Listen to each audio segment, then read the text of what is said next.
کہ ایران تو چاہتا ہے کہ وہ ڈیل کرے. تو اب مجھے بتائیں ڈیل کرنا ایران کی خواہش ہے یا میری خواہش ہے؟ ایران نے 1957 میں امریکہ کی مدد سے یہ سارا اٹامک کا سلسلہ شروع کیا. یہ امریکہ نے ان کو اسٹیبلش کر کے دیا تھا انرجی پرپس کے لیے، بجلی بنائیں گے اور یہ اس طریقے سے. 1968 میں ایران نے این پی ٹی کے اوپر سائن کر دیے کہ ہم یہ آگے کسی کو ٹیکنالوجی ٹرانسفر نہیں کریں گے جو امریکہ نے ہمیں دی ہے. دیکھ لیں بڑے بزرگی سب کو نوازتے ہیں. امریکہ نہیں دی ہوئی ہے ان کو ٹیکنالوجی، خود نہیں ڈیولپ ہوئی ہوئی، امریکہ نے سب کچھ سٹارٹ کر کے دیا. پھر 1979 میں انقلاب آ گیا اور پھر امریکہ نے عراق کو صدام حسین کو چڑھا دیا ان کے اوپر، اور چڑھانے کے بعد اسرائیل کے ذریعے ایران کے آگے اسلحہ بیچا کہ اس اسلحے کے ذریعے آپ صدام حسین سے بچ سکتے ہیں. دیکھیں کیا گیم کرتے ہیں. یہاں بھی انڈیا پاکستان دونوں کو اسلحہ امریکہ دے رہا ہے. امریکہ کی 65% اکانومی اسلحے کے ساتھ وابستہ ہے. وہ چاہتے ہیں دنیا میں جنگیں ہوتی رہیں. صدام کو چڑھایا امریکہ نے ایران کے اوپر کہ دیکھو شیعہ انقلاب آ گیا اور تمہارے ملک میں بھی 60% شیعہ ہیں، عراق میں بھی شیعہ کی حکومت آ جائے گی، تم جنگ کرو. 8 سال وہ جنگ کرتے رہے. اور دوسری طرف اسرائیل کے ذریعے ایران کے ساتھ ایگریمنٹ کیا اور ان کو اسلحہ دیا کہ اس اسلحے کے ذریعے تم بچ سکتے ہو. ظاہر ایران نے تو اپنا دفاع کرنا تھا. اس کے بعد خمینی صاحب تو چلے گئے دنیا سے اور جانشین بنے خامنائی صاحب. پہلے پریزیڈنٹ تھے یہ، اس کے بعد سپریم لیڈر بن گئے. آج تک وہی ہیں.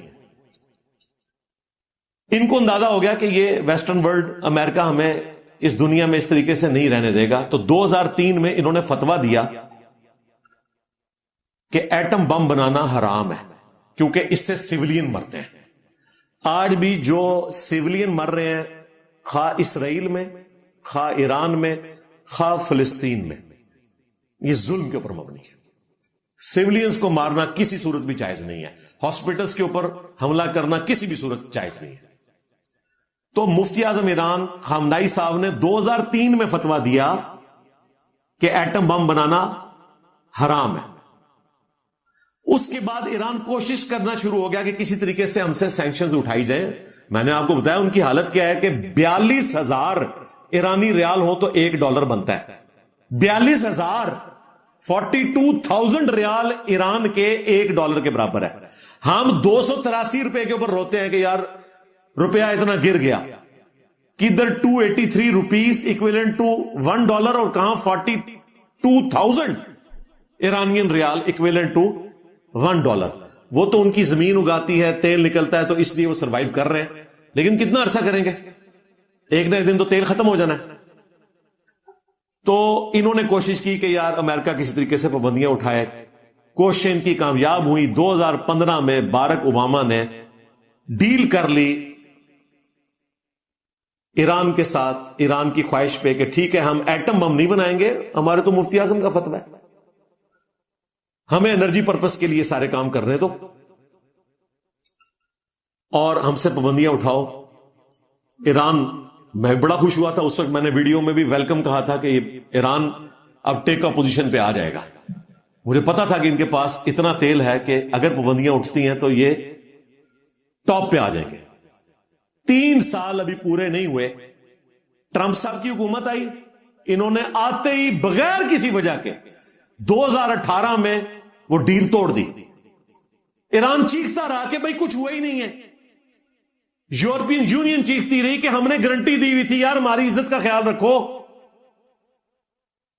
یہی وجہ آج بھی یورپین یونین کے جو بڑے 3 ملک ہیں، جرمنی، فرانس اور یو کے، کوشش کر رہے ہیں کہ ڈیل دوبارہ سے ہو جائے.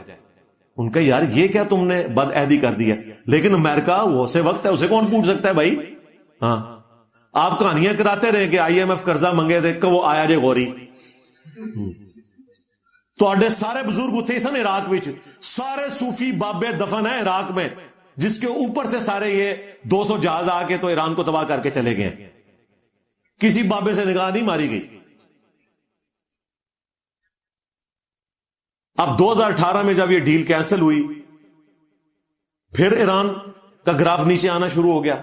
پھر انہوں نے بڑی کوششیں کی کہ یار یہ کام نہ کرو، ہمارے لوگ بھوکے مر جائیں گے، ہم کیا کریں، ہمارے ساتھ ڈیل کرو ڈیل کرو ڈیل کرو.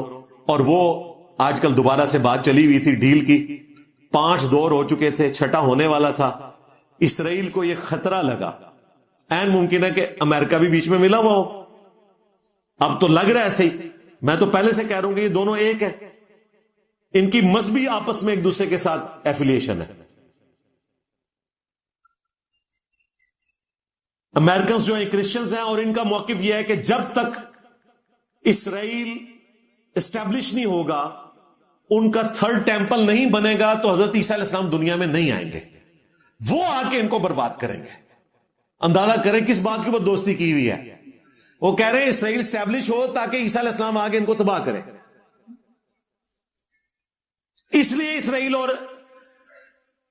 امریکہ کی دوستی ہے جیوز اور کرسچنز کی. ورنہ آپ کو پتا ہے جیوز کے ساتھ وہ برا سلوک ہوتا تھا جو آج پاکستان میں قادیانیوں کے ساتھ بھی نہیں ہوتا.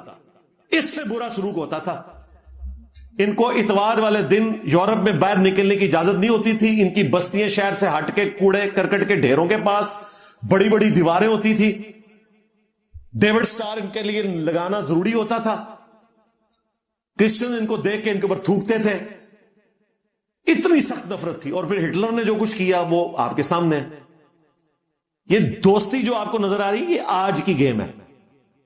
اور اس کے پیچھے مذہبی ٹچ یہ ہے کہ ان کی ریاست بنوائیں گے، پھر حضرت عیسیٰ علیہ السلام آئیں گے، وہ آ کے انہوں تباہ کریں گے. اور اسرائیل ان کا موقف یہ ہے کہ جب تک ہم 3rd ٹیمپل نہیں تعمیر کرتے، ہمارے مسیح نے نہیں آنا. اس کے لیے وہ گریٹر اسرائیل بنانا چاہتے ہیں. اور دجال جب آئے گا اسے وہ مسیح مانیں گے، حالانکہ مسیح تو آ کے جا چکا. مسیح اوریجنل جو تھے وہ عیسیٰ ابن مریم تھے، یسوع مسیح. وہ ہوگا مسیح الدجال، جھوٹا مسیح. اور جھوٹا آئے گا اس کو سچا مان لیں گے، اور پھر سچا مسیح آ کے جھوٹے مسیح کو ختم کرے گا. اس پہ میری کافی ساری ویڈیوز ریکارڈ ہیں. میں آپ کو مذہبی ٹچ بتا رہا ہوں دونوں کا پیچھے کیا ہے. اب وہ جب 6واں راؤنڈ قریب تھا، اسرائیل نے فوراً حملہ کر دیا. انہیں پتا تھا حملہ کریں گے تو پھر ایران تو جواب دے گا، ظاہر ہے ایران کا رائٹ ہے. UN کے تحت 51 نمبر جو آرٹیکل ہے اس کے تحت اگر کسی آپ سوورن کنٹری کے اوپر حملہ کرتے ہیں جو ورلڈ وار 2 کے بعد نیشن سٹیٹس بن چکی ہیں، اور جو UN کے ممبرز ہیں، ایران بھی پائنیئر ممبرز میں شامل ہے، تو ان کا پھر رائٹ ہے وہ جواب دیں گے. تو ایران نے جواب دینا تھا تو ظاہر ہے پھر ایک جنگ شروع ہو جانی تھی، اور وہ ساری کی ساری ڈیل کٹائی میں پڑ جانی تھی، اور وہ پڑ گئی. پروفیسر جو مرندی سکائی نیوز کے اوپر آ کر انہوں نے اس فیمیل اینکر کو لاجواب کر دیا جو کہہ رہی تھی کہ جی آپ ڈیل کیوں نہیں کرتے ہیں. اس نے کہا ڈیل کرنے تو بیٹھے ہوئے تھے، اسرائیل نہیں ڈیل ہونے دے رہا، ہم تو ڈیل کے لیے بیٹھے ہوئے تھے. یہ ساری باتیں اس بات کے اوپر ثبوت ہیں کہ ڈیل انجینئر صاحب نہیں چاہتے، ڈیل ایران چاہتا ہے. اب مجھے بتائیں، آپ شریفانہ سا منہ بنا کے کہیں کہ انجینئر صاحب ڈیل کروانا چاہتے ہیں. یہ تو یوز اور کرسچنز کے ساتھ ملے ہوئے ہیں، امریکہ اور اسرائیل کے ساتھ ملے ہوئے ہیں. تو اب آپ کو پتا چل گیا کہ میں کس کے ساتھ ملا ہوں. اور اگر میں آپ کا محرک طے کروں تو پھر میں آپ سے پوچھوں گا کہ آپ کس کے ساتھ ملے ہوئے ہیں جو ڈیل نہیں کروانا چاہتے. حالانکہ آپ کی نیت یہ نہیں ہے. آپ یہ کہتے ہیں کہ ڈیل کا فائدہ کوئی نہیں ہوگا، دوبارہ سے وہ حملہ کریں گے. لیکن اگر میں 2 نمبری کروں تو میں محرک طے کر سکتا ہوں کہ آپ چاہتے ہیں ڈیل نہ ہو تاکہ ایران دنیا سے ختم ہو جائے. جو پراکسی یہاں پہ چلتی رہی شیعہ سنی کی، ٹوائلٹس میں شیعہ کافر نعرے لکھے گئے. تو پھر میں نے اسد اللہ بھائی سے جب یہ ساری بات کی، ان کا مجھے پتا ہے آپ کا موقف بھی اور یہ بھی. اور پھر انہوں نے فون پہ یہ بات بھی مانی کہ واقعی اگر اوریجنل ڈیل آفر کی جائے تو ایران کو ڈیل کرنی چاہیے. میں نے کہا آپ نے ویڈیو میں تو بات ہی اور طرف کر دی. آپ کا کام تھا کہ آپ یہ جملہ اس میں بولتے کہ اگر واقعی ایران کی مرضی کے مطابق ڈیل ملتی ہے تو ڈیل کرنی چاہیے. آپ نے کہا کہ ایران ڈیل کر ہی نہیں سکتا، تو یہ آپ کو نہیں کرنا چاہیے تھا ایسے. اور میں نے کہا کہ وہ آپ کے سائل بھائی کی طرح آج کل جن کے ساتھ آپ پوڈ کاسٹ کرتے تھے، کہتے ہیں جی وہ تو باہر گئے ہوئے ہیں. میں نے کہا اس وقت تو ضرورت ہے کہ وہ اپنا بیانیہ رکھیں سامنے. کہتے ہیں میں ان سے رابطہ کرتا ہوں. میں نے کہا رابطہ کریں اور انہیں جیلم اکیڈمی لیں. یہ پہلی دفعہ میں نے آفیشلی اب کیمرے میں بھی دعوت دے رہا ہوں. کہ ساحل بھائی کو آپ اکیڈمی لے آئیں اور بیٹھ کے ہمارے ساتھ ڈسکشن کر لیں اس ٹاپک کے اوپر، ایک دوستانہ ماحول میں. یہ کوئی ڈیبیٹ نہیں ہوگی، کوئی مناظرہ نہیں ہوگا. اپنا موقف رکھیں قرآن و سنت کی روشنی میں، ہم بھی اپنا موقف رکھیں گے تاکہ پبلکلی لوگوں کو پتا چلے کہ آپ کہنا کیا چاہ رہے ہیں اور میں کیا کہنا چاہ رہا ہوں. فیکٹس اور فگرز کے ساتھ، جذبات کے ساتھ نہیں. سورہ توبہ، سورہ النساء، سورہ آل عمران، سورۃ الاحزاب کی آیات کو ایکسٹراپولیٹ کر کے ہر جنگ کو اس طریقے سے پریزنٹ کرنا کہ گویا اس وقت مسلمانوں کو وہی کی تائید حاصل ہے اور جو یہ جنگ لڑنے جا رہے ہیں کہ کوئی اسلام کی جنگ ہو رہی ہے. یہ اسلام کی جنگ تھی جو داعش لڑتی رہی، شیعہ کا قتل عام کیا سعودی عرب کے کہنے کے اوپر، اور بعد میں امام کعبہ سے حج کے خطبے میں سعودی حکومت نے کہلوایا کہ داعش والے خارجی ہیں. بنائے خود. جب انہوں نے کہا تسی بھی غلط، ہونے کہا خارجی نے، پہلے بھی خارجی تھے، مسلمانوں کو قتل کر رہے تھے. خارجیوں کی سب سے بڑی علامت یہی ہوتی ہے.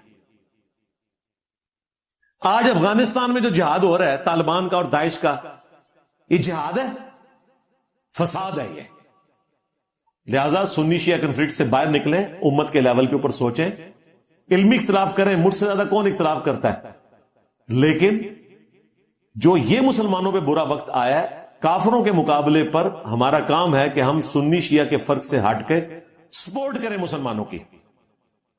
تو میں نے آفیشلی آج ویڈیو میں بھی دعوت رکھ دی ہے. انشاءاللہ امید ہے کہ ساحل بھائی انشاءاللہ جیلم اکیڈمی آئیں گے اور اس ٹاپک کے اوپر ہم انشاءاللہ علمی ماحول میں ڈسکشن کریں گے. ابھی تو ہم دعا گو ہیں کہ اللہ تعالیٰ ایران کے رہنے والے لوگوں کی مشکلات کو آسان کرے. یہ سیدھی سی بات ہے. اے سی والے کمرے میں بیٹھ کے ٹی وی کے اوپر جنگ کے مناظر دیکھنا، سوشل میڈیا کے اوپر اے آئی کی بنی ہوئی ویڈیو شیئر کروا کے اپنے اپنی مرضی کے ملکوں کو جتوانا، یہ بڑا آسان کام ہے. لیکن تکلیف سے سارے لوگ گزر رہے ہیں. اسرائیل کے عوام بھی نہیں چاہیں گے کہ وہ مرے، ایران کے عوام بھی نہیں چاہیں گے کہ اس طریقے سے وہ مرے. امن چاہتی ہے دنیا.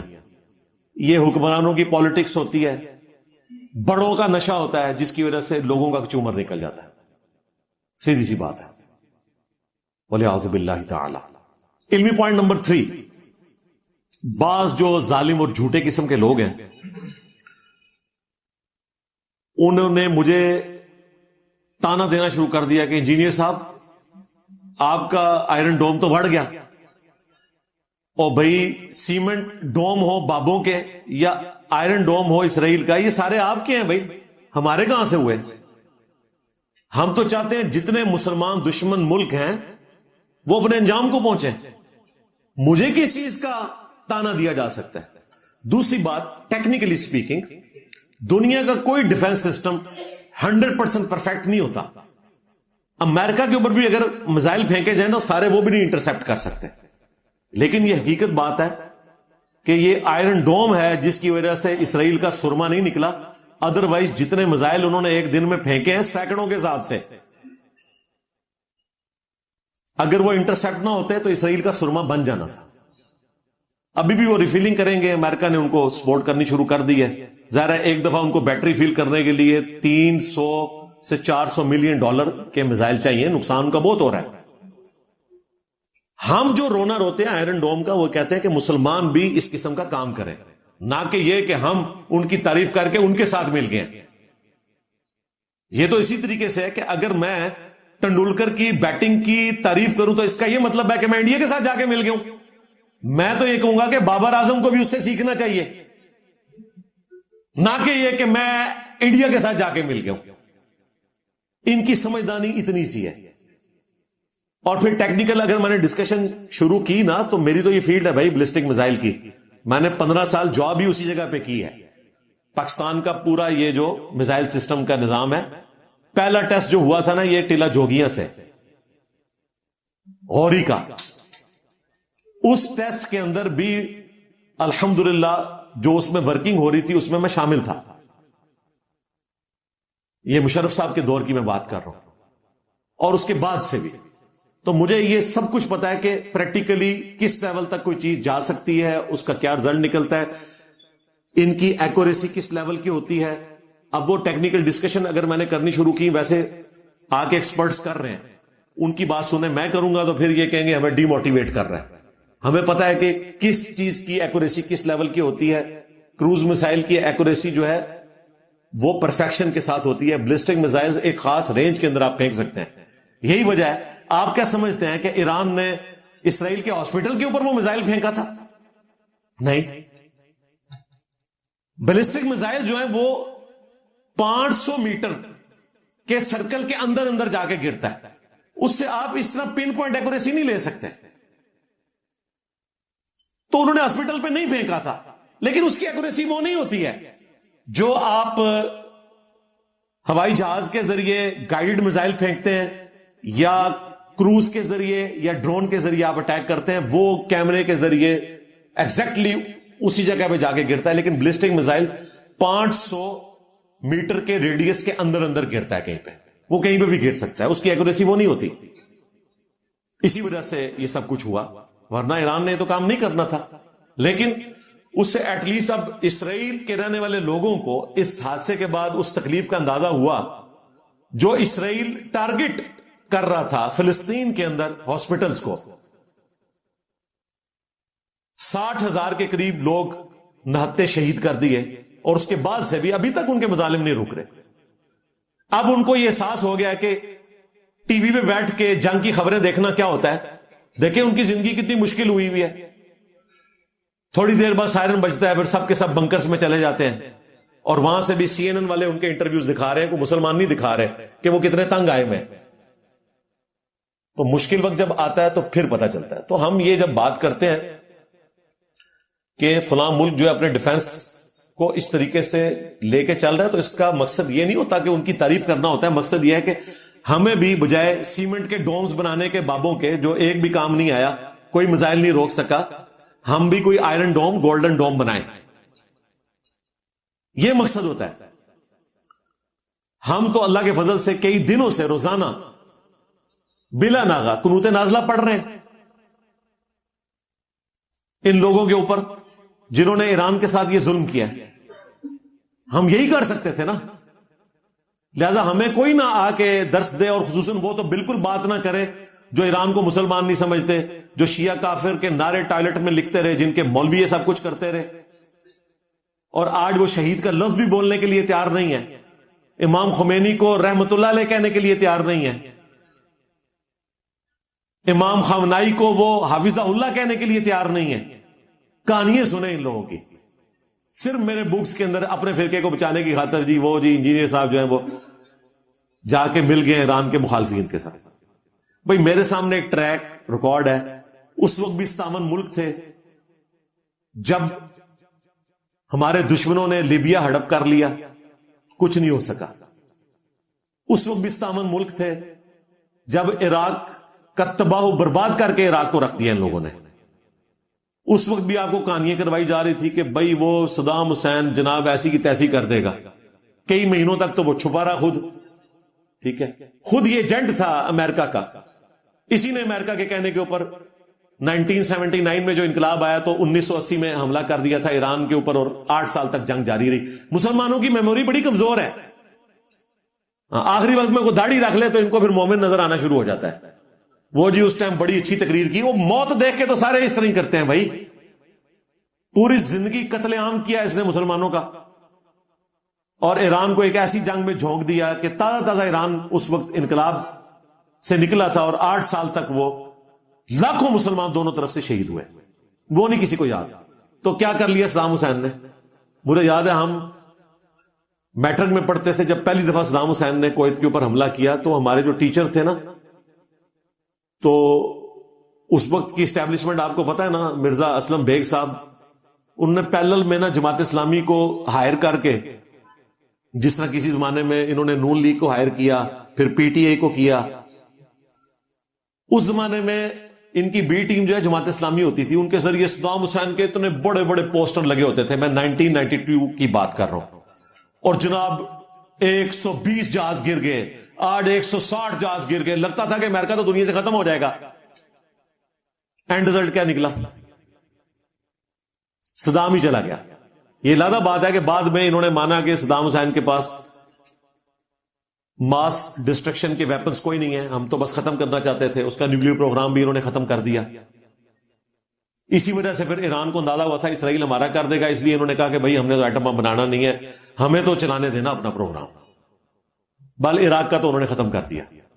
تو عراق ہڑپ کر لیا, افغانستان ہڑپ کر لیا. اور یار کہانیاں کرانی بند کرو. کہتے ہیں افغانستان جنگ جیت گیا, امریکہ کا قبرستان بن گیا. امریکہ کا قبرستان کہاں سے بنا ہے بھائی؟ وہ قبرستان ہمارا بنا ہے. امریکہ کے تو چند ایک فوجی مرے ہیں, 1 ملین سے زیادہ افغان مسلمان ہمارے بھائی شہید ہوئے ہیں, ان کی قبریں بنی ہیں. قبرستان ہمارا بنا ہے. جو جنگ تم لوگ کہتے تھے کہ یہ تو طالبان ان کو 20 دنوں میں بگا دیں گے, 20 سال تک بےچارے پہاڑوں میں چھپے رہے ہیں. ابھی بھی امریکہ چھوڑ کے گیا افغانستان. ہاں, یہ جنگ طالبان نہیں جیتے, یہ جنگ امریکہ ہارا ہے کہ ہم مزید خرچہ نہیں کر سکتے. ان کا کیا چھوڑا ہے؟ 2 وقت کی روٹی کے محتاج ہیں وہاں جو افغانی بیچارے یہاں سے ہم نے نکالے ہیں نا. آپ کو وہاں کی دردناک سٹوریاں بتائیں, کیا عورتوں پہ گزر رہی ہے, کیا بچوں پہ گزر رہی ہے. آنکھوں سے آنسو روا ہو جاتے ہیں. آپ کو تو بتا رہے تھے امیر المومنین آ گئے ہیں, وہ ایک دفعہ سبحان اللہ پڑھیں گے تو سونے کے ذخائر وہاں پہ نکل آئیں گے اور تیل کے چشمے پھوٹ پڑیں گے. ٹوٹل چوری کی اکانومی کے اوپر چل رہے ہیں. آج بھی امریکہ ان کی مدد کرتا ہے. 7 سے 8 ارب ڈالر کا ٹریڈ ڈیفیسٹ ہے جو سمگلنگ سے وہ پورا کرتے ہیں. وہ بھی جب سے ہمارے آرمی چیف نے, فیلڈ مارشل صاحب نے ان کی سمگلنگ روکی ہے تو ان کی چیخیں اوپر جا رہی ہیں, کیونکہ ان کی اکانومی کولیپس کر رہی ہے. اوپر سے برڈن پڑ گیا جو یہاں سے ہم نے لاکھوں لوگ وہاں بھیجے ہیں. مشکل زندگی ان بیچاروں کی یار. اب تھوڑا چائنا نے ہیلپ آؤٹ کیا ہے, ان کے ساتھ معاہدے ہو رہے ہیں. پاکستان کے ساتھ بھی اللہ کا شکر ہے چائنا نے دوستی کروا دی ہے, معاملات بہتری. اس طرح نہیں دنیا چلتی بھائی. اور ان کی جو جان بخشی بھی ہوئی ہے نا طالبان کی, وہ ان غاروں میں چھپ کے ہوئی ہے جو امریکہ نے ان کو بنا کے دیے تھے. تورا بورا کے غار پہاڑوں کے اندر رشین وار کے دوران. اسلحہ بھی تھا وہ رشیا کا چھوڑا ہوا تھا جو یہ استعمال کرتے رہے. پیچھے میں نے آپ کو بتایا 5 ہی وہ گوسے وقت ہیں, امریکہ, UK, فرانس, چائنا اور رشیا. یہ ریالٹیز. آپ جب یہ بتاؤں گا کہیں گے یہ ان کا ایجنٹ ہے. آپ لوگ مجھے ایجنٹ کہہ بھی لیں تب بھی دنیا کی ریالٹی نہیں بدلتی بھائی. نہ یہ باتیں اس لیے کی جاتی ہیں کہ آپ کو بزدل بنایا جائے, یہ اس لیے کیا جاتا ہے تو ہمارے نوجوانوں کو کوئی ورگلائے نہ, اور یہ نہ ہو کہ یہ لوگ اسرائیل امریکہ تو پہنچ نہیں سکتے, سینے پہ بم باندھ کے تو جا کے GHQ کے اوپر یہ حملہ نہ کر دیں. یہ نوسط روکنے کے لیے میں یہاں بول رہا ہوتا ہوں کہ ٹین ایجرز کو گمراہ نہ کرو. میں جو پولیٹیکل لیڈرز کی غلطیوں کو ہائی لائٹ کرتا ہوں اس کے پیچھے ریزن یہ ہوتی ہے کہ بچوں کو گمراہ نہ کرو. اپنے بچے باہر کے ملک میں رکھے ہوئے ہیں, لوگوں کے بچے نہ مرواؤ دھرنوں میں. میں اگر مذہبی جماعتوں کے خلاف بولتا ہوں اس لیے بولتا ہوں کہ ان کے اپنے بچے جا کے ممتاز قادری نہیں بنتے, لوگوں کے بچوں کو ممتاز قادری نہ بناؤ. تم لوگ جنازے پڑھا کے چندے اکٹھے کرتے رہتے ہو, بس فراڈ مچایا ہوا ہے. تو عراق ختم ہو گیا, کیا کر لیا ہم نے؟ اب میں پنجابی میں وہ بولنا نہیں چاہتا, اردو میں بول دیتا ہوں, کیا اکھاڑ لیا ہم نے؟ کچھ بھی نہیں.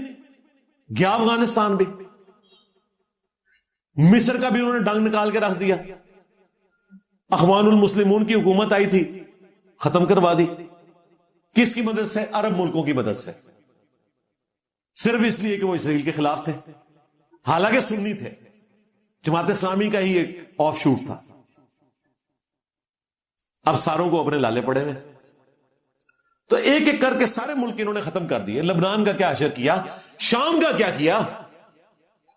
اب لا کے وہابی حکومت بٹھائی ہے وہاں پہ, اور ان کی حالت آپ کے سامنے. وہ خود کہتے ہیں کہ ہمیں تو اسرائیل اور امریکہ اور ترکی نے یہاں پہ بٹھایا, اور امریکہ نے ہیڈ منی بھی ختم کر دی. جو پہلے دہشت گرد تھا داعش کا, آج وہ کہہ رہے ہیں کہ وہ ہیرو ہے. تو پھر اس کا مطلب ہے کہ دہشت گرد اور ہیرو کون بناتا ہے؟ امریکہ. دستار بندی کون کرتا ہے؟ غوث وقت.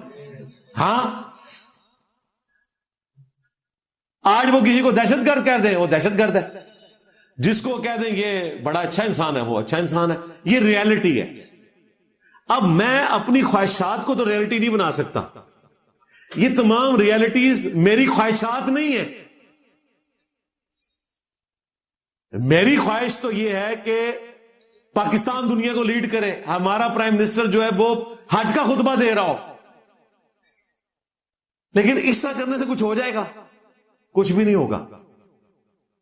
جب تک ہم اپنی غلطیوں سے سبق نہیں سیکھتے، سائنس اور ٹیکنالوجی میں ترقی نہیں کرتے، اس دنیا میں کوئی مقام حاصل نہیں کر سکتے. پھر یہ جو سنی شیعہ کنفلکٹ ہے، اگر میں اس کے اوپر بھی بولوں، آج سلام ہے پاکستان کو، سب سے پہلے ہماری اسٹیبلشمنٹ کو، حکومت کو، فوج کو. 21 ملکوں کو ساتھ ملا کے انہوں نے ایران کے حق میں بیان دلوایا ہے، اور یہ پاکستان کی بہت بڑی کامیابی ہے. ورنہ ایران نے جو کچھ عرب ملکوں کے ساتھ کیا ہے پچھلی 3-4 دہائیوں میں، وہ کسی صورت ایران کو ہضم کرنے کے لیے تیار نہیں ہے. اب یہ موقع نہیں کہ میں ان چیزوں کو ڈسکس کروں، کیونکہ اس وقت ایران کے اوپر برا وقت ہے. یہ جب اچھا وقت آئے گا تو اس وقت میں یہ چیزیں یاد دلاؤں گا ان کو. انہوں نے بھی کوئی سکون سے نہیں رہنے دیا عربیوں کو، لیکن آج عربیوں نے پاکستان کے کہنے کے اوپر، یا اس ڈر سے کہ اگلا نمبر ہمارا نہ لگ جائے، یا کسی اور وجہ سے، شکر ہے کہ ایک توانا آواز بلند کی. آپ نے دیکھا کل بھی استنبول کے اندر طیب اردگان نے کتنی زبردست تقریر کی، ہٹلر ڈکلیئر کیا نیتن یاہو کو. عرب ملک بھی ساتھ تھے، پاکستان بھی تھا، اور ایران کے حق میں انہوں نے آواز بلند کی سنی شیعہ کنفلکٹ سے نکل کر. بہت اچھی بات ہے. اسی طریقے سے آپ کو ایک دوسرے کا ساتھ دینا ہے. یورپ کے لوگ بھی اس وقت یو این او میں 3 بڑے جو ملک ہیں، جرمنی، فرانس اور یو کے، وہ بھی ایران کے ساتھ نیگوسیشن کر رہے ہیں کہ کسی طریقے سے ڈیل کامیاب ہو جائے، وہی والی جو پہلے تھی وہ بحال ہو جائے. اور دیکھیں امریکہ نے 2 ہفتے کا ٹائم دیا تھا، اور میں نے آپ کو پہلے بھی بتایا تھا ان لوگوں کو کوئی پریڈکٹ نہیں کر سکتا. وہ غوث وقت ہیں، چاہیں تو اشاروں سے اپنے کایا ہی پلٹ دیں دنیا کی. 2 ہفتے پورے نہیں ہونے دیے، رات کو خبر آئی کہ جی وہ B-2 بمبرز جو ہیں وہ وہاں سے اڑے ہیں. اب پتہ نہیں کیا ہونا ہے. صبح اٹھے تو پتہ چل گیا یہ ہو گیا کہ 6 بم انہوں نے اس کے اوپر مارے ہیں، ان کے جو نیوکلیئر مین جگہ تھی فردو، اور 6 بم انہوں نے وہاں پھینک کے اسے برباد کیا، اور باقی 3 سائٹس کے اوپر بھی. ابھی تو خیر مزید تفصیلات آئیں گی. اور اب ساتھ انہوں نے ٹویٹ پہ پریزیڈنٹ ٹرمپ لکھ رہے ہیں کہ اب آپ کو پیس کی طرف آ جانا چاہیے. اس کا مطلب کہ اب وہ پیس کے لیے تیار ہے. وہ کہتے ہیں ہم نے ان کو ملیامیٹ کر دیا. اب ایران یہ کہہ رہا ہے کہ نہیں ہم نے تو وہاں سے شفٹ کر لیا تھا. او بھائی اگر کیا بھی تھا تو بتانے کی کیا ضرورت ہے؟ ان کو کہو کہ لٹ گئے ہم، بالکل اب ختم ہو گیا، آپ ہمارے ساتھ ڈیل کر لو، کیونکہ اب تو تم نے ختم کر دیا نا ہمیں، تو اب آپ ہم سے ڈیل کر لو. اب اللہ ہی بہتر جانتے ہیں کہ کیا ہوا، یہ اللہ کو بہتر پتا ہے. ہم تو ان کے لیے صرف دعا ہی کر سکتے ہیں. مسند احمد میں، دلائل النبوہ امام بیہقی کی کتاب میں ہے، المستدرک للحاکم میں ہے. اس کی مرفوع روایتیں تو کمزور ہیں. صوبان رضی اللہ تعالیٰ عنہ جو حضور کے ذات کردہ غلام ہیں، انہوں نے کہا کہ جب خراسان سے کالے جھنڈے آتے ہوئے دیکھو تو ان کا استقبال کرنا، ان میں اللہ کا خلیفہ مہدی ہو. لیکن یہ کب ہوگا یہ کوئی نہیں پتا. کوئی اس کو طالبان کے ساتھ جوڑ رہا ہے، پچھلے 30-40 سال سے جوڑ، اس سے پہلے بھی ہر زمانے میں غزوہ ہند بھی جاری رہتا ہے، اور یہ بھی ہوتا ہے. جب تک یہ کام ہو نہیں جاتا نا، اس وقت تک کوئی نہیں کرتا. اور خراسان صرف افغانستان نہیں ہے، ایران، افغانستان اور رشیا کی سٹیٹس، یہ پوری بیلٹ کو خراسان، اس کے بیک فوٹ پہ آ جائیں تو پاکستان کا بھی شمالی علاقہ ہو سکتا ہے، واللہ عالم. تو ابھی ہمیں کوئی پتہ نہیں ہے کہ حالات و واقعات کیسے بدلیں. دیکھیں اس کی میں آپ کو چھوٹی سی مثال دیتا ہوں. سلطنت عثمانیہ جو کٹر حنفی تھی، آج کے دور میں آپ سمجھ لیں حنفی بریلویوں والے، ان کے وہ جو ٹرین جو حج عمرے کے لیے آتی تھی نا، ابھی تک ان ٹرین کی تصویریں موجود ہیں. ٹرین کے انجن پہ الصلوۃ والسلام علیکہ یا رسول اللہ لکھا ہوتا تھا. 1925 سے پہلے 1925 سے 1517 میں انہوں نے یعنی حرمین کی زمین کے اوپر تسلط حاصل کیا. 1917 تک 400 سال تک حرمین پہ سلطنت عثمانیہ کی حکومت رہی. خانہ کعبے میں 4 مصلے انہوں نے ڈالے ہوئے تھے، حنفی، شافعی، مالکی، حنبلی. ویسے تو کہتے ہیں چاروں ہی حق پہ ہیں، لیکن نمازیں سارے علیحدہ ہی پڑھتے. ان 400 سالوں میں جتنے مسلمان آئے انہوں نے تو کنکلوڈ کر لیا تھا کہ جی جو حضور نے فرمایا قرب قیامت میں دین مکے مدینے میں واپس آ جائے گا، تو دیکھو حنفیوں کی حکومت آ گئی، سنیوں کی حکومت آ گئی اور دین مکے مدینے میں واپس. لیکن آج ہمیں پتہ ہے اللہ کے فضل سے ان کی اس بدعت سے چھٹکارا حاصل کیے ہوئے بھی ہمیں 100 سال ہونے. سعودی حکومت سے ہمیں لاکھ، میرے سے زیادہ کون کے خلاف بولتا ہے؟ میں تو انہیں بنو امیہ کہتا ہوں، اس کے باوجود میں کہتا ہوں یہ جو انہوں نے امت پہ احسان کیا. ایک تو وہ جو حضور کی وفات کے 650 سال بعد مزارات بنائے گئے وہ توڑوائے انہوں نے، کہتے ہیں شہید ہوئے. وہ شہید تو وہ ہوتے ہیں جو نبی اسلام نے بنائے ہوئے ہو. 650 سال تک کسی نے مزار نہیں بنایا. ایک کام بعد میں شروع ہو رہا ہے جو ختم کر رہا ہے اسے آپ کہہ رہے ہیں کہ جی مطلب چور گھر میں گھس گئے ہیں، گھر کے مالک کو مار رہے ہیں، تو میں تو چور کو نکالوں گا نا، نہ کہ میں مالک کو ماروں گا. یہ چور بعد میں گھسے، انہوں نے چوری والے کام کیے. صحیح مسلم کی حدیث قبروں پہ مارتے مت بنانا، ان کو پکا مت کرنا. سعودی حکومت نے گرایا ہے، اس کے اوپر میں ڈیٹیل ویڈیو دیکھ لیں. حکومت خزرہ کے حوالے سے بھی ہمارا کیا موقع ہے، وہ بھی 650 سال بعد. پھر ٹاپک اور طرف چل پڑے. 4 مسلے اٹھا کے پڑے مارے ان کے حنفیوں کو. اور میں نے تو آپ پریڈکشن کیا کہ حنفیوں کا ابھی جمع ہو ہی نہیں سکتا، کیونکہ یہ 4 مسلے اس وقت تک تھے جب حنفی ایک تھے. اب حنفی 2 ہیں، بریلوی اور دیوبندی، دونوں ایک دوسرے کو کافر اور مرتد سمجھتے ہیں. لہٰذا حنفیوں کا تو اب ایک مسئلہ آ ہی نہیں سکتا، ایک دوسرے کو قتل و غارت کریں گے ایک مسئلہ. تو ان 400 سالوں میں تو انہوں نے کنکلوڈ کر لیا تھا کہ ہمارا تو اجماع ہو گیا. چک کے اللہ نے اجماع تھوڑا پار سٹے. 100 سال تو اللہ کا شکر ہے ایک کی امام ہے ہوتے ہیں، اور وہ مقام ابراہیم پہ کھڑا ہوتا ہے جہاں پہ اللہ نے حکم دیا تھا وَاتَّخِذُوا مقام ابراہیم. اور مزے کی بات بتاؤں، میں نے اپنی ویڈیوز میں بھی ڈسپلے کرائی ہے وہ چاروں مسلے کی تصویریں.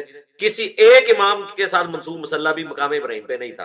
اتنی بڑی نوست 400 سال تک امت پہ پڑی گئی. تو اس وقت تو وہ بھی کہہ رہے ہوں گے کہ جی بخاری مسلم میں حدیث ہے قرب قیامت میں دین مکے مدینے میں آ جائے گا، تو لو ہم حنفی آ گئے. لیکن قرب قیامت تو کوئی نہیں ہوئی ہے. ڈاکٹر اسرار صاحب اور یہ مقبول جان صاحب اور کتنے بڑے بڑے اسپیکر کتنے عرصے سے امام بادی کو وعدے دے دے کے بلا رہے ہیں، اور وہ کہتے ہیں بس 15 سال رہ گئے، 10 سال رہ گئے.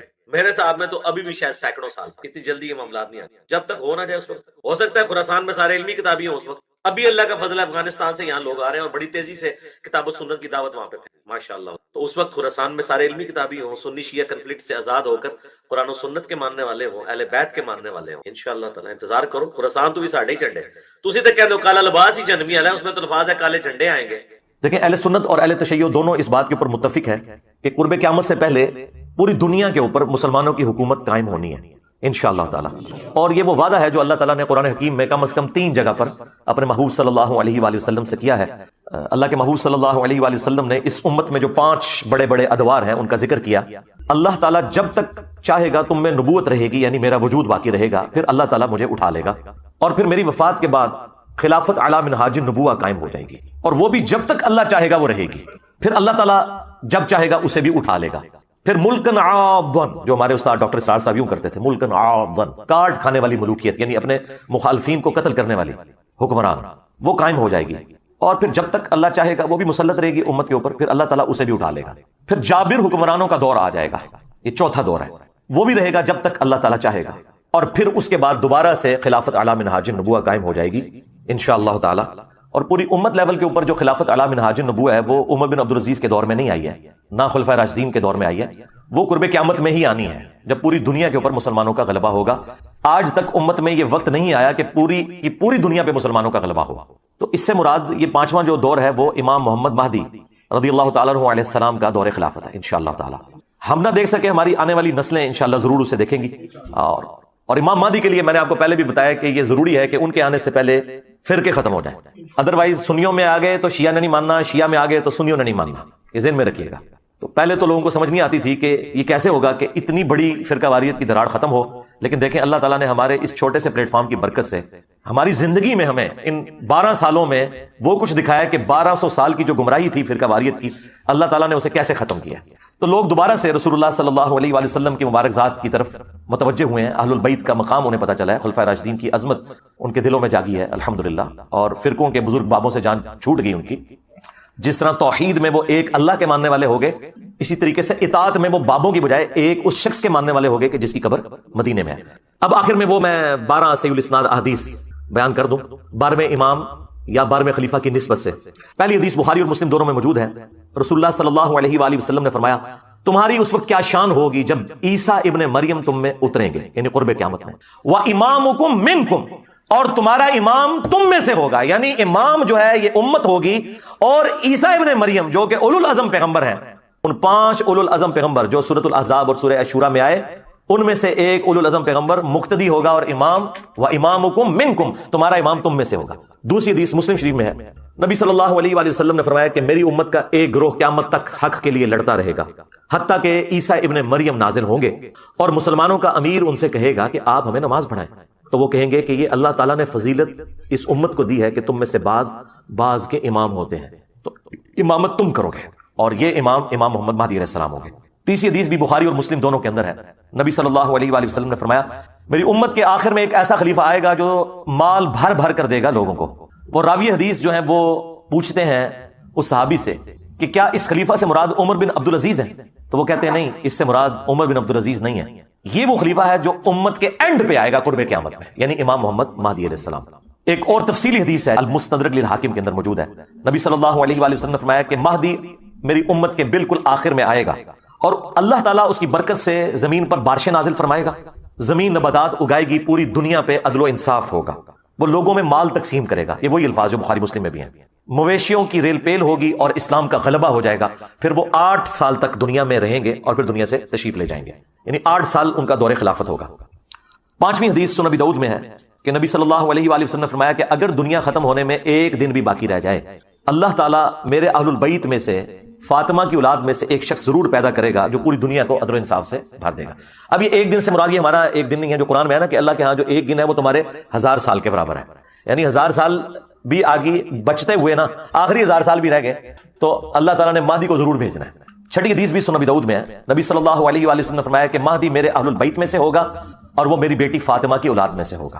اب مجھے بتائیں جو مہدی فاطمہ کی اولاد میں سے ہے وہ آ کے یہ کہے گا کہ جی بنو امیہ کی آپ تعریف کریں اور بنو ہاشم کو نیچا کریں، وہ آ کر جو ہے وہ جنگ جمل صفین نہروان میں مولا علی علیہ السلام کو سپورٹ کرے گا یا ناسبیوں کو سپورٹ کرے گا؟ آپ خود سوچیں۔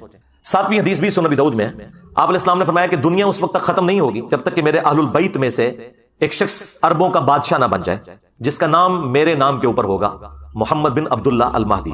8ویں حدیث جو ہے وہ مسلم شریف میں بھی کچھ حصہ اس کا موجود ہے، کچھ سنن ابی داؤد کے اندر ہے کہ نبی علیہ السلام نے فرمایا کہ جب مہدی ظاہر ہوگا تو وہ بیت اللہ میں پناہ لے گا اور اسے قتل کرنے کے لیے ایک گروہ روانہ ہوگا شام سے، اور مقام بیدا پر اللہ تعالیٰ اس گروہ کو زمین میں دھسا دے گا۔ یہ ایک اللہ تعالیٰ کی طرف سے ایک غیبی خبر ہوگی پوری امت کے لیے کہ یہ اللہ تعالیٰ کی اسپیشل پروٹیکشن ہے مہدی کے ساتھ، تو وہ لشکر زمین میں جب دھسایا جائے گا یہ اس بات کا ثبوت ہوگا۔ جو لوگ پوچھتے ہیں کہ جی ابھی تک 500 مہدی تو قتل ہو چکے ہیں امت میں، تو اوریجنل بھی کہیں قتل نہ ہو جائے، نہیں سرکار اوریجنل نہیں قتل ہوگا، اوریجنل کو جب قتل کرنے کی کوشش کریں گے تو وہ لشکر ہی زمین میں دھسا دیا جائے گا، یہ اللہ تعالیٰ کی طرف سے اسپیشل پروٹیکشن ہوگی کہ مہدی کو کوئی نقصان نہیں پہنچے گا۔ 9ویں حدیث سنن ابن ماجہ میں ہے کہ نبی علیہ السلام نے فرمایا کہ مہدی میرے اہل بیت میں سے ہوگا اور اللہ تعالیٰ ایک رات میں اس کا معاملہ درست کر دے گا، یعنی حالات و واقعات ایسے فیوریبل کر دے گا کہ مسلمانوں کی لیڈرشپ کے لیے اسے تیار کر دے گا۔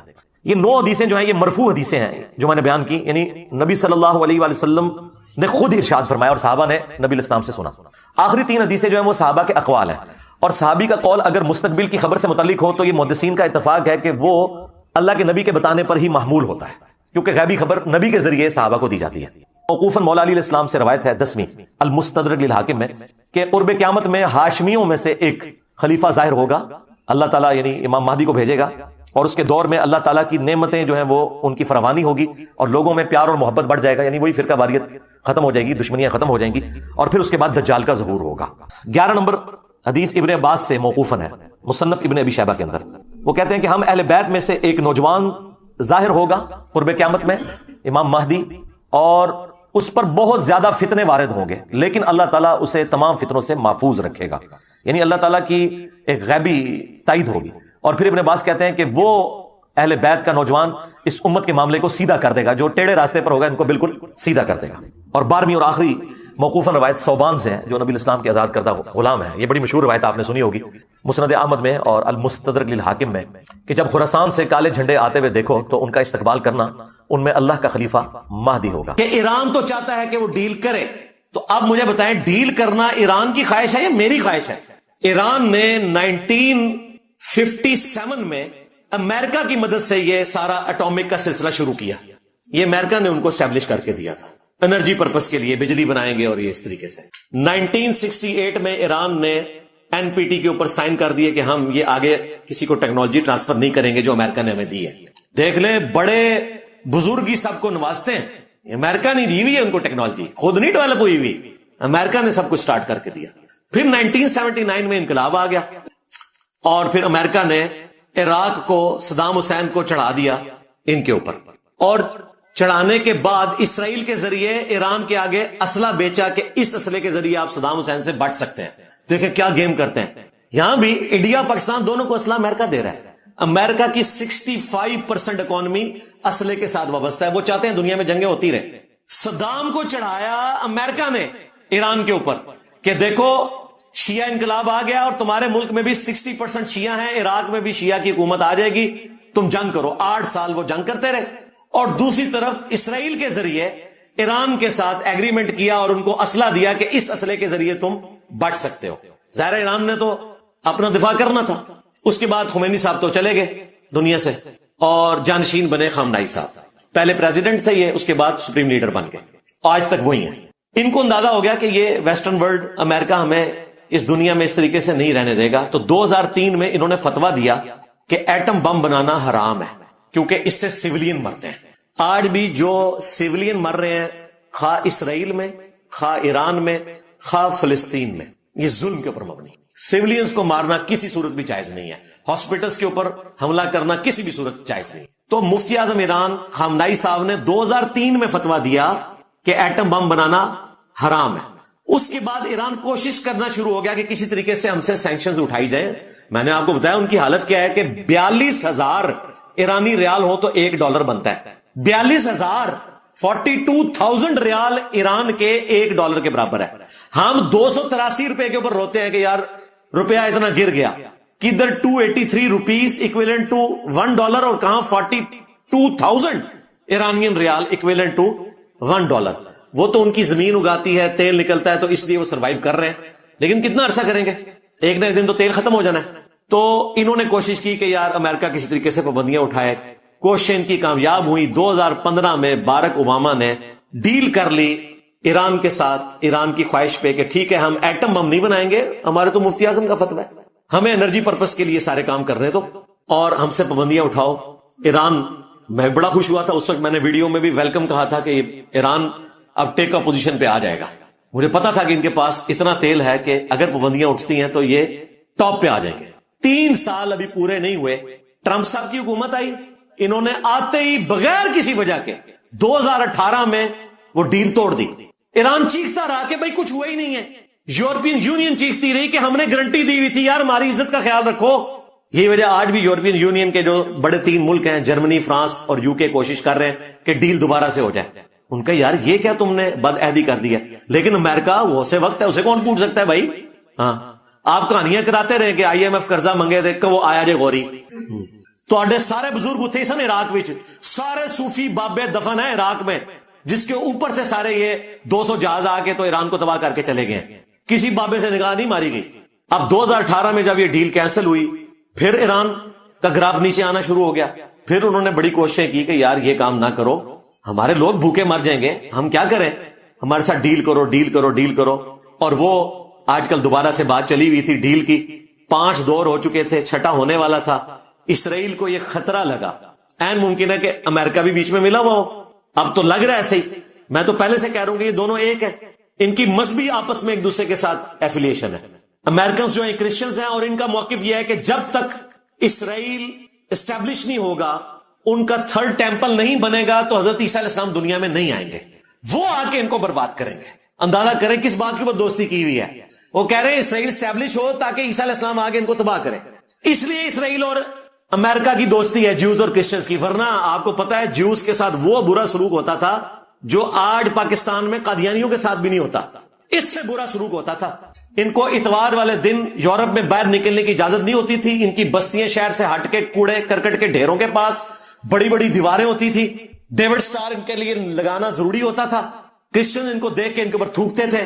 اتنی سخت نفرت تھی. اور پھر ہٹلر نے جو کچھ کیا وہ آپ کے سامنے. یہ دوستی جو آپ کو نظر آ رہی ہے یہ آج کی گیم ہے. اور اس کے پیچھے مذہبی ٹچ یہ ہے کہ ان کی ریاست بنوائیں گے، پھر حضرت عیسیٰ علیہ السلام آئیں گے، وہ آ کے انہوں تباہ کریں گے. اور اسرائیل، ان کا موقف یہ ہے کہ جب تک ہم 3rd ٹیمپل نہیں تعمیر کرتے ہمارے مسیح نے نہیں آنا. اس کے لیے وہ گریٹر اسرائیل بنانا چاہتے ہیں. اور دجال جب آئے گا اسے وہ مسیح مانیں گے. حالانکہ مسیح تو آ کے جا چکا. مسیح اوریجنل جو تھے وہ عیسیٰ ابن مریم تھے، یسوع مسیح. وہ ہوگا مسیح الدجال، جھوٹا مسیح. اور جھوٹا آئے گا اس کو سچا مان لیں گے. اور پھر سچا مسیح آ کے جھوٹے مسیح کو ختم کرے گا. اس پہ میری کافی ساری ویڈیوز ریکارڈ ہیں. میں آپ کو مذہبی ٹچ بتا رہا ہوں دونوں کا پیچھے کیا ہے. اب وہ جب چھٹا راؤنڈ قریب تھا, اسرائیل نے فوراً حملہ کر دیا. انہیں پتا تھا حملہ کریں گے تو پھر ایران تو جواب دے گا, ظاہر ہے ایران کا رائٹ ہے. یو این او کے تحت 51 نمبر جو آرٹیکل ہے اس کے تحت اگر کسی آپ سوورن کنٹری کے اوپر حملہ کرتے ہیں جو ورلڈ وار 2 کے بعد نیشن سٹیٹس بن چکی ہیں اور جو یو این او کے ممبرز ہیں, ایران بھی پائنیئر ممبرز میں شامل ہے, تو ان کا پھر رائٹ ہے وہ جواب دیں گے. تو ایران نے جواب دینا تھا تو ظاہر ہے پھر ایک جنگ شروع ہو جانی تھی اور وہ ساری کی ساری ڈیل کٹائی میں پڑ جانی تھی اور وہ پڑ گئی. پروفیسر جو مرندی سکائی نیوز کے اوپر آ کر انہوں نے اس فیمیل اینکر کو لاجواب کر دیا جو کہہ رہی تھی کہ جی آپ ڈیل کیوں نہیں کرتے ہیں. اس نے کہا ڈیل کرنے تو بیٹھے ہوئے تھے, اسرائیل نہیں ڈیل ہونے دے رہا, ہم تو ڈیل کے لیے بیٹھے ہوئے تھے. یہ ساری باتیں اس بات کے اوپر ثبوت ہے کہ ڈیل انجینئر صاحب نہیں چاہتے, ڈیل ایران چاہتا ہے. اب مجھے بتائیں, آپ شریفانہ سا منہ بنا کے کہیں کہ انجینئر صاحب ڈیل کروانا چاہتے ہیں. یہ تو یوز اور کرسچنز کے ساتھ ملے ہوئے ہیں, امریکہ اور اسرائیل کے ساتھ ملے ہوئے ہیں. تو اب آپ کو پتا چل گیا کہ میں کس کے ساتھ ملا ہوں. اور اگر میں آپ کا محرک طے کروں تو پھر میں آپ سے پوچھوں گا کہ آپ کس کے ساتھ ملے ہوئے ہیں جو ڈیل نہیں کروانا چاہتے. حالانکہ آپ کی نیت یہ نہیں ہے, آپ یہ کہتے ہیں کہ ڈیل کا فائدہ کوئی نہیں ہوگا, دوبارہ سے وہ حملہ کریں گے. لیکن اگر میں 2 نمبری کروں تو میں محرک طے کر سکتا ہوں کہ آپ چاہتے ہیں ڈیل نہ ہو تاکہ ایران دنیا سے ختم ہو جائے. جو پراکسی یہاں پہ چلتی رہی شیعہ سنی کی, ٹوائلٹس میں شیعہ کافر نعرے لکھے گئے. تو پھر میں نے اسد اللہ بھائی سے جب یہ ساری بات کی, ان کا مجھے پتا ہے آپ کا موقف بھی اور یہ بھی, اور پھر انہوں نے فون پہ یہ بات بھی مانی کہ واقعی اگر اوریجنل ڈیل آفر کی جائے تو ایران کو ڈیل کرنی چاہیے. میں نے کہا آپ نے ویڈیو میں تو بات ہی اور طرف کر دی, آپ کا کام تھا کہ آپ یہ جملہ اس میں بولتے کہ اگر واقعی ایران کی مرضی کے مطابق ڈیل ملتی ہے تو ڈیل کرنی چاہیے. آپ نے کہا کہ ایران ڈیل کر ہی نہیں سکتا, تو یہ آپ کو نہیں کرنا چاہیے تھا ایسے. اور میں نے کہا کہ وہ آپ کے ساحل بھائی کی طرح آج کل جن کے ساتھ آپ پوڈ کاسٹ کرتے تھے, کہتے ہیں جی وہ تو باہر گئے ہیں. میں نے کہا اس وقت تو ضرورت ہے کہ وہ اپنا بیانیہ رکھیں سامنے. کہتے ہیں میں ان سے رابطہ کرتا ہوں. میں نے کہا رابطہ کریں اور انہیں جیلم اکیڈمی لے آئیں. یہ پہلی دفعہ میں نے آفیشلی اب کیمرے میں بھی دعوت دے رہا ہوں کہ ساحل بھائی کو آپ اکیڈمی لے آئیں اور بیٹھ کے ہمارے ساتھ ڈسکشن کر لیں اس ٹاپک کے اوپر, ایک دوستانہ ماحول میں. یہ کوئی ڈیبیٹ نہیں ہوگی, کوئی مناظرہ نہیں ہوگا. اپنا موقف رکھیں قرآن و سنت کی روشنی میں, ہم بھی اپنا موقف رکھیں گے تاکہ پبلکلی لوگوں کو پتا چلے کہ آپ کہنا کیا چاہ رہے ہیں اور میں کیا کہنا چاہ رہا ہوں, فیکٹس اور فیگرز کے ساتھ, جذبات کے ساتھ نہیں. سورہ توبہ, سورہ النساء, سورہ آل عمران, سورۃ الاحزاب کی آیات کو ایکسٹراپولیٹ کر کے ہر جنگ کو اس طریقے سے پریزنٹ کرنا کہ گویا اس وقت مسلمانوں کو وہی کی تائید حاصل ہے اور جو یہ جنگ لڑنے جا رہے ہیں کہ کوئی اسلام کی جنگ ہو رہی ہے. یہ اسلام کی جنگ تھی جو داعش لڑتی رہی, شیعہ کا قتل عام کیا سعودی عرب کے کہنے کے اوپر, اور بعد میں امام کعبہ سے حج کے خطبے میں سعودی حکومت نے کہلوایا کہ داعش والے خارجی ہیں, بنائے خود. جب انہوں نے کہا تسی بھی غلط, ہونے کہا خارجی نے, پہلے بھی خارجی تھے, مسلمانوں کو قتل کر رہے تھے. خارجیوں کی سب سے بڑی علامت یہی ہوتی ہے. آج افغانستان میں جو جہاد ہو رہا ہے طالبان کا اور داعش کا, یہ جہاد ہے, فساد ہے یہ. لہٰذا سنی شیعہ کنفلکٹ سے باہر نکلیں, امت کے لیول کے اوپر سوچیں, علمی اختلاف کریں. مجھ سے زیادہ کون اختلاف کرتا ہے, لیکن جو یہ مسلمانوں پہ برا وقت آیا ہے کافروں کے مقابلے پر, ہمارا کام ہے کہ ہم سنی شیعہ کے فرق سے ہٹ کے سپورٹ کریں مسلمانوں کی. تو میں نے آفیشلی آج ویڈیو میں بھی دعوت رکھ دی ہے. انشاءاللہ امید ہے کہ ساحل بھائی انشاءاللہ جیلم اکیڈمی آئیں گے اور اس ٹاپک کے اوپر ہم انشاءاللہ علمی ماحول میں ڈسکشن کریں گے. ابھی تو ہم دعا گو ہیں کہ اللہ تعالیٰ ایران کے رہنے والے لوگوں کی مشکلات کو آسان کرے.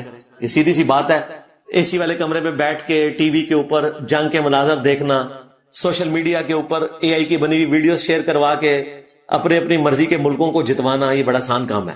لیکن تکلیف سے سارے لوگ گزر رہے ہیں. اسرائیل کے عوام بھی نہیں چاہیں گے کہ وہ مرے, ایران کے عوام بھی نہیں چاہیں گے کہ اس طریقے سے وہ مرے. امن چاہتی ہے دنیا. یہ حکمرانوں کی پالیٹکس ہوتی ہے, بڑوں کا نشہ ہوتا ہے جس کی وجہ سے لوگوں کا چومر نکل جاتا ہے. سیدھی سی بات ہے. وَلِعَوْذُ بِاللَّهِ تَعَالَى. علمی پوائنٹ نمبر 3, بعض جو ظالم اور جھوٹے قسم کے لوگ ہیں انہوں نے مجھے تانا دینا شروع کر دیا کہ انجینئر صاحب آپ کا آئرن ڈوم تو بڑھ گیا.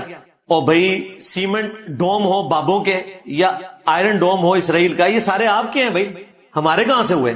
ہم تو چاہتے ہیں جتنے مسلمان دشمن ملک ہیں وہ اپنے انجام کو پہنچیں. مجھے کس چیز کا تانا دیا جا سکتا ہے؟ دوسری بات, ٹیکنیکلی سپیکنگ دنیا کا کوئی ڈیفنس سسٹم 100% پرفیکٹ نہیں ہوتا. امریکہ کے اوپر بھی اگر میزائل پھینکے جائیں نا سارے وہ بھی نہیں انٹرسپٹ کر سکتے. لیکن یہ حقیقت بات ہے کہ یہ آئرن ڈوم ہے جس کی وجہ سے اسرائیل کا سرما نہیں نکلا. ادروائز جتنے میزائل انہوں نے ایک دن میں پھینکے ہیں سینکڑوں کے حساب سے, اگر وہ انٹرسپٹ نہ ہوتے تو اسرائیل کا سرما بن جانا تھا. ابھی بھی وہ ریفیلنگ کریں گے. امریکہ نے ان کو سپورٹ کرنی شروع کر دی ہے. ظاہر ہے ایک دفعہ ان کو بیٹری فیل کرنے کے لیے 300 سے 400 ملین ڈالر کے میزائل چاہیے. نقصان ان کا بہت ہو رہا ہے. ہم جو رونا روتے ہیں آئرن ڈوم کا، وہ کہتے ہیں کہ مسلمان بھی اس قسم کا کام کریں، نہ کہ یہ کہ ہم ان کی تعریف کر کے ان کے ساتھ مل گئے. یہ تو اسی طریقے سے ہے کہ اگر میں ٹنڈولکر کی بیٹنگ کی تعریف کروں تو اس کا یہ مطلب ہے کہ میں انڈیا کے ساتھ جا کے مل گیا ہوں. میں تو یہ کہوں گا کہ بابر اعظم کو بھی اس سے سیکھنا چاہیے، نہ کہ یہ کہ میں انڈیا کے ساتھ جا کے مل گیا ہوں. ان کی سمجھدانی اتنی سی ہے. اور پھر ٹیکنیکل اگر میں نے ڈسکشن شروع کی نا، تو میری تو یہ فیلڈ ہے بھائی بلسٹک میزائل کی. میں نے 15 سال جاب بھی اسی جگہ پہ کی ہے. پاکستان کا پورا یہ جو میزائل سسٹم کا نظام ہے، پہلا ٹیسٹ جو ہوا تھا نا یہ ٹیلا جوگیاں سے غوری کا، اس ٹیسٹ کے اندر بھی الحمدللہ جو اس میں ورکنگ ہو رہی تھی اس میں میں شامل تھا. یہ مشرف صاحب کے دور کی میں بات کر رہا ہوں، اور اس کے بعد سے بھی. تو مجھے یہ سب کچھ پتا ہے کہ پریکٹیکلی کس لیول تک کوئی چیز جا سکتی ہے، اس کا کیا رزلٹ نکلتا ہے، ان کی ایکوریسی کس لیول کی ہوتی ہے. اب وہ ٹیکنیکل ڈسکشن اگر میں نے کرنی شروع کی، ویسے آگے ایکسپرٹس کر رہے ہیں، ان کی بات سنیں میں کروں گا تو پھر یہ کہیں گے ہمیں ڈی موٹیویٹ کر رہا ہے. ہمیں پتا ہے کہ کس چیز کی ایکوریسی کس لیول کی ہوتی ہے. کروز میسائل کی ایکوریسی جو ہے وہ پرفیکشن کے ساتھ ہوتی ہے. بلسٹک میزائل ایک خاص رینج کے اندر آپ پھینک سکتے ہیں. یہی وجہ ہے. آپ کیا سمجھتے ہیں کہ ایران نے اسرائیل کے ہاسپٹل کے اوپر وہ میزائل پھینکا تھا؟ نہیں. بلسٹک میزائل جو ہے وہ 500 میٹر کے سرکل کے اندر اندر جا کے گرتا ہے. اس سے آپ اس طرح پن پوائنٹ ایکوریسی نہیں لے سکتے. تو انہوں نے ہاسپٹل پہ نہیں پھینکا تھا، لیکن اس کی ایکوریسی وہ نہیں ہوتی ہے جو آپ ہوائی جہاز کے ذریعے گائیڈڈ میزائل پھینکتے ہیں، یا کروز کے ذریعے یا ڈرون کے ذریعے آپ اٹیک کرتے ہیں. وہ کیمرے کے ذریعے ایگزیکٹلی اسی جگہ پہ جا کے گرتا ہے. لیکن بلسٹک میزائل 500 میٹر کے ریڈیس کے اندر اندر گرتا ہے. کہیں پہ وہ کہیں پہ بھی گر سکتا ہے. اس کی ایکوریسی وہ نہیں ہوتی. اسی وجہ سے یہ سب کچھ ہوا، ورنہ ایران نے تو کام نہیں کرنا تھا. لیکن اس سے ایٹ لیسٹ اب اسرائیل کے رہنے والے لوگوں کو اس حادثے کے بعد اس تکلیف کا اندازہ ہوا جو اسرائیل ٹارگٹ کر رہا تھا فلسطین کے اندر ہاسپٹلز کو. 60,000 کے قریب لوگ نہتے شہید کر دیے، اور اس کے بعد سے بھی ابھی تک ان کے مظالم نہیں رک رہے. اب ان کو یہ احساس ہو گیا کہ ٹی وی پہ بیٹھ کے جنگ کی خبریں دیکھنا کیا ہوتا ہے. دیکھیں ان کی زندگی کتنی مشکل ہوئی ہے. تھوڑی دیر بعد سائرن بجتا ہے، پھر سب کے سب بنکرز میں چلے جاتے ہیں، اور وہاں سے بھی CNN والے ان کے انٹرویوز دکھا رہے ہیں، کوئی مسلمان نہیں دکھا رہے کہ وہ کتنے تنگ آئے میں. تو مشکل وقت جب آتا ہے تو پھر پتہ چلتا ہے. تو ہم یہ جب بات کرتے ہیں کہ فلاں ملک جو ہے اپنے ڈیفنس کو اس طریقے سے لے کے چل رہا ہے، تو اس کا مقصد یہ نہیں ہوتا کہ ان کی تعریف کرنا ہوتا ہے. مقصد یہ ہے کہ ہمیں بھی بجائے سیمنٹ کے ڈومز بنانے کے بابوں کے جو ایک بھی کام نہیں آیا، کوئی میزائل نہیں روک سکا، ہم بھی کوئی آئرن ڈوم گولڈن ڈوم بنائیں. یہ مقصد ہوتا ہے. ہم تو اللہ کے فضل سے کئی دنوں سے روزانہ بلا ناغہ قنوت نازلہ پڑھ رہے ہیں ان لوگوں کے اوپر جنہوں نے ایران کے ساتھ یہ ظلم کیا. ہم یہی کر سکتے تھے نا. لہذا ہمیں کوئی نہ آ کے درس دے، اور خصوصاً وہ تو بالکل بات نہ کرے جو ایران کو مسلمان نہیں سمجھتے، جو شیعہ کافر کے نعرے ٹوائلٹ میں لکھتے رہے، جن کے مولوی یہ سب کچھ کرتے رہے، اور آج وہ شہید کا لفظ بھی بولنے کے لیے تیار نہیں ہے. امام خمینی کو رحمت اللہ علیہ کہنے کے لیے تیار نہیں ہے. امام خامنائی کو وہ حافظہ اللہ کہنے کے لیے تیار نہیں ہے. کہانیاں سنیں ان لوگوں کی، صرف میرے بکس کے اندر اپنے فرقے کو بچانے کی خاطر جی انجینئر صاحب جو ہیں وہ جا کے مل گئے ایران کے مخالفین کے ساتھ. بھئی میرے سامنے ایک ٹریک ریکارڈ ہے. اس وقت بھی استامن ملک تھے جب ہمارے دشمنوں نے لیبیا ہڑپ کر لیا، کچھ نہیں ہو سکا. اس وقت بھی استامن ملک تھے جب عراق کا تباہ و برباد کر کے عراق کو رکھ دیا ان لوگوں نے. اس وقت بھی آپ کو کہانیاں کروائی جا رہی تھی کہ بھئی وہ صدام حسین جناب ایسی کی تیسی کر دے گا. کئی مہینوں تک تو وہ چھپا رہا خود. ٹھیک ہے، خود یہ ایجنٹ تھا امریکہ کا. اسی نے امریکہ کے کہنے کے اوپر 1979 میں جو انقلاب آیا تو 1980 میں حملہ کر دیا تھا ایران کے اوپر، اور 8 سال تک جنگ جاری رہی. مسلمانوں کی میموری بڑی کمزور ہے. آخری وقت میں کوئی داڑھی رکھ لے تو ان کو پھر مومن نظر آنا شروع ہو جاتا ہے. وہ جی اس ٹائم بڑی اچھی تقریر کی. وہ موت دیکھ کے تو سارے اس طرح ہی کرتے ہیں. بھائی پوری زندگی قتل عام کیا اس نے مسلمانوں کا، اور ایران کو ایک ایسی جنگ میں جھونک دیا کہ تازہ ایران اس وقت انقلاب سے نکلا تھا، اور 8 سال تک وہ لاکھوں مسلمان دونوں طرف سے شہید ہوئے. وہ نہیں کسی کو یاد. تو کیا کر لیا صدام حسین نے. مجھے یاد ہے ہم میٹرک میں پڑھتے تھے، جب پہلی دفعہ صدام حسین نے کویت کے اوپر حملہ کیا تو ہمارے جو ٹیچر تھے نا، تو اس وقت کی اسٹیبلشمنٹ آپ کو پتا ہے نا، مرزا اسلم بیگ صاحب، انہوں نے پیرلل میں نا جماعت اسلامی کو ہائر کر کے، جس طرح کسی زمانے میں انہوں نے نون لیگ کو ہائر کیا، پھر پی ٹی آئی کو کیا. اس زمانے میں ان کی بی ٹیم جو ہے جماعت اسلامی ہوتی تھی، ان کے ذریعے صدام حسین کے اتنے بڑے بڑے پوسٹر لگے ہوتے تھے. میں 1992 کی بات کر رہا ہوں. اور جناب 120 جہاز گر گئے، آج 160 جہاز گر گئے. لگتا تھا کہ امریکہ تو دنیا سے ختم ہو جائے گا. اینڈ رزلٹ کیا نکلا؟ صدام ہی چلا گیا. یہ لادہ بات ہے کہ بعد میں انہوں نے مانا کہ صدام حسین کے پاس ماس ڈسٹرکشن کے ویپنز کوئی نہیں ہے، ہم تو بس ختم کرنا چاہتے تھے، اس کا نیوکلیر پروگرام بھی انہوں نے ختم کر دیا. اسی وجہ سے پھر ایران کو اندازہ ہوا تھا اسرائیل ہمارا کر دے گا، اس لیے انہوں نے کہا کہ بھائی ہم نے تو ایٹم بم بنانا نہیں ہے، ہمیں تو چلانے دینا اپنا پروگرام. بل عراق کا تو انہوں نے ختم کر دیا. تو عراق ہڑپ کر لیا، افغانستان ہڑپ کر لیا. اور یار کہانیاں کرانی بند کرو. کہتے ہیں یہ افغانستان جنگ جیت گیا، امریکہ کا قبرستان بن گیا. امریکہ کا قبرستان کہاں سے بنا ہے بھائی؟ وہ قبرستان ہمارا بنا ہے. امریکہ کے تو چند ایک فوجی مرے ہیں، 1 ملین سے زیادہ افغان مسلمان ہمارے بھائی شہید ہوئے ہیں، ان کی قبریں بنی ہیں. قبرستان ہمارا بنا ہے. جو جنگ تم لوگ کہتے تھے کہ یہ تو طالبان ان کو 20 دنوں میں بگا دیں گے، 20 سال تک بےچارے پہاڑوں میں چھپے رہے ہیں. ابھی بھی امریکہ چھوڑ کے گیا افغانستان. ہاں یہ جنگ طالبان نہیں جیتے، یہ جنگ امریکہ ہارا ہے کہ ہم مزید خرچہ نہیں کر سکتے. ان کا کیا چھوڑا ہے؟ 2 وقت کی روٹی کے محتاج ہیں وہاں جو افغانی بیچارے یہاں سے ہم نے نکالے ہیں نا. آپ کو وہاں کی دردناک سٹوریاں بتائیں، کیا عورتوں پہ گزر رہی ہے، کیا بچوں پہ گزر رہی ہے. آنکھوں سے آنسو روا ہو جاتے ہیں. آپ کو تو بتا رہے تھے امیر المومنین آ گئے ہیں، وہ ایک دفعہ سبحان اللہ پڑھیں گے تو سونے کے ذخائر وہاں پہ نکل آئیں گے اور تیل کے چشمے پھوٹ پڑیں گے. ٹوٹل چوری کی اکانومی کے اوپر چل رہے ہیں. آج بھی امریکہ ان کی مدد کرتا ہے. 7 سے 8 ارب ڈالر کا ٹریڈ ڈیفیسٹ ہے جو سمگلنگ سے وہ پورا کرتے ہیں. وہ بھی جب سے ہمارے آرمی چیف نے، فیلڈ مارشل صاحب نے ان کی سمگلنگ روکی ہے تو ان کی چیخیں اوپر جا رہی ہیں کیونکہ ان کی اکانومی کولیپس کر رہی ہے. اوپر سے برڈن پڑ گیا جو یہاں سے ہم نے لاکھوں لوگ وہاں بھیجے ہیں. مشکل زندگی ان بیچاروں کی یار. اب تھوڑا چائنا نے ہیلپ آؤٹ کیا ہے، ان کے ساتھ معاہدے ہو رہے ہیں. پاکستان کے ساتھ بھی اللہ کا شکر ہے چائنا نے دوستی کروا دی ہے، معاملات بہتری. اس طرح نہیں دنیا چلتی بھائی. اور ان کی جو جان بخشی بھی ہوئی ہے نا طالبان کی، وہ ان غاروں میں چھپ کے ہوئی ہے جو امریکہ نے ان کو بنا کے دیے تھے. تورا بورا کے غار پہاڑوں کے اندر رشین وار کے دوران اسلحہ بھی تھا، وہ رشیا کا چھوڑا ہوا تھا جو یہ استعمال کرتے رہے. پیچھے میں نے آپ کو بتایا 5 ہی وہ گوسے وقت ہیں: امریکہ، UK، فرانس، چائنا اور رشیا. یہ ریالٹیز. آپ جب یہ بتاؤں گا کہیں گے